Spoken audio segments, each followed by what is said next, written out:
Bom dia a todos, tudo bem? Bom, eu sou o Thiago Peterman Figueiredo e eu resolvi criar esse canal no YouTube para que a gente possa, durante o semestre, debater a matéria resistência dos materiais avançados. A ideia aqui é que a gente crie videoaulas como pré-aulas e pós-aulas para que vocês possam ter um material de apoio, para que vocês possam estudar e entender um pouco mais sobre a matéria. Bom, a ideia hoje aqui é apresentar tudo o que a gente vai ver durante o semestre, que a gente possa semanalmente ter vídeos que vão dar suporte e apoio para que vocês possam estudar durante todo o semestre. Bom, então vou passar para a apresentação e aí a gente vai falar um pouco sobre tudo o que a gente vai ver no semestre. É falar sobre as características geométricas de momento estático. Então, o que a gente quer ver é calcular o momento estático para uma superfície qualquer, que nada mais é do que a integral de y ds ou a integral de x ds. E esse momento estático ele é importante para que a gente possa calcular os nossos centroides. Esse centroide vai ser útil, nós vamos utilizar para podermos calcular o momento de inércia um pouco à frente. E a gente precisa calcular um momento de inércia de uma superfície como, por exemplo, a de uma viga. Como que nós vamos fazer? Nós vamos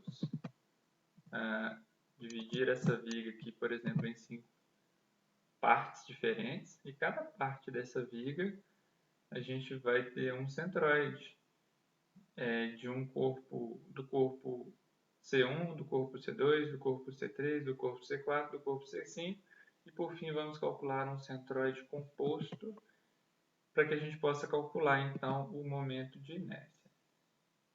Na unidade 1, seção 2, nós vamos calcular as reações de apoio. As reações de apoio em uma viga que pode estar engastada, biapoiada, para que a gente possa calcular utilizando as fórmulas da estática, somatório das forças em x igual a zero, somatório das forças em y igual a zero e somatório dos momentos igual a zero. Então a gente vai ter cargas com vigas e quando a gente tiver cargas com vigas nós vamos ter momentos fletores, esforços cortantes e vamos entender como calcular as cargas, os esforços cortantes em qualquer comprimento da viga, no comprimento, por exemplo, A1, por exemplo, A1 até A2, então quero saber calcular o momento fletor até esse ponto, o momento fletor até esse ponto, o momento fletor até esse ponto e o momento fletor de toda a viga. Então a gente vai seccionar a viga e calcular os momentos fletores nessas vigas. E isso nós, por fim, vamos conseguir calcular, chegar nesse resultado final aqui no exemplo de uma viga, onde eu tenho dois apoios, uma carga distribuída, uma carga pontual, e nós obtemos um resultado aqui de um diagrama de momento fletor aqui embaixo e diagrama de esforço cortante, essa figura aqui ao meio. Okay? Então essa é a ideia até a unidade 1, seção 2.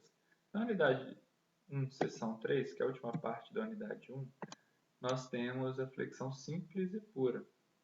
Nela nós vamos definir o que é flexão e vamos fazer alguns cálculos. Então vamos imaginar uma barra de seção retangular e vamos poder calcular a deflexão dessa barra utilizando algumas fórmulas que serão faladas na aula mais apropriada. Aqui a gente está apenas passando rapidamente o conteúdo.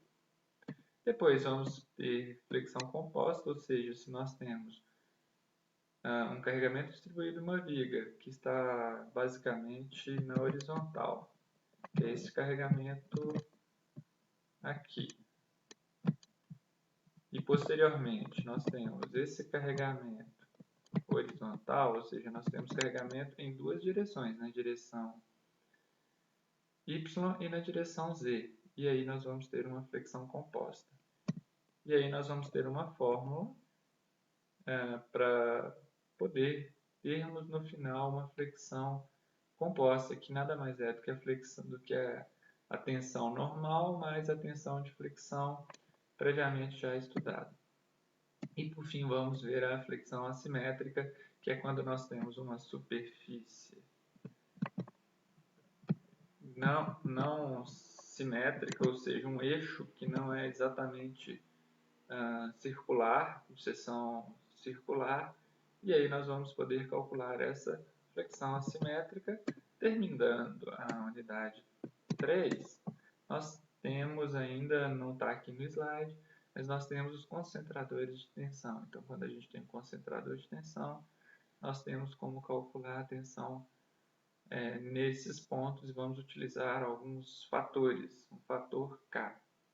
No segundo bimestre, nós vamos falar um pouco sobre a parte mais voltada a colunas, a estabilidade elástica, e aí vamos fazer um desenvolvimento de algumas fórmulas para chegarmos no carregamento máximo, na fórmula de Euler, para flambagem de barras biarticuladas. E nessa formulação, o que nós queremos saber é qual a máxima carga que essa viga, que essa coluna vai resistir, sem que ela tenha sofrido flambagem, sem que ela, de maneira que ela suporte toda a carga que está sendo imposta por compressão a ela. Vamos ver também flambagem elástica e plástica, e se tivermos um material plástico utilizado neste meio, e se tivermos um material com diferentes módulos de elasticidade, como faremos para calcular esse carregamento máximo? Então, nós temos aqui a curva de tensão-deformação para um dado material. Para um dado material. E aí vamos entender quando a gente tem materiais diferentes, como que a gente pode lidar, ou seja, temos materiais linearmente elásticos, linearmente perfeitamente plásticos, materiais com uma carga elástica, com uma parte elástica, uma parte não linear.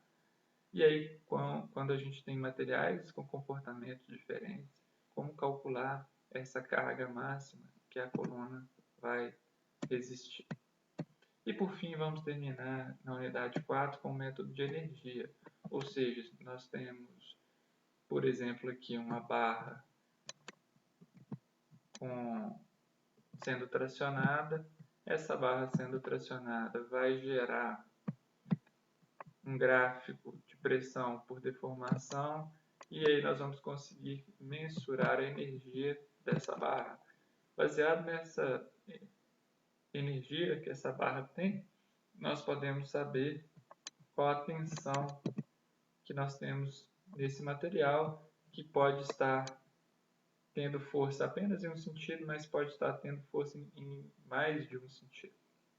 Para isso, a gente vai estudar o estado plano de tensões, o estado plano de tensões no círculo de Mohr, e aí a gente vai poder entender um pouquinho o que é o estado plano de tensões, o que é o círculo de Mohr, teoria da tensão máxima, teoria da maior tensão linear, para que a gente possa dizer se esse material vai sofrer fratura ou não.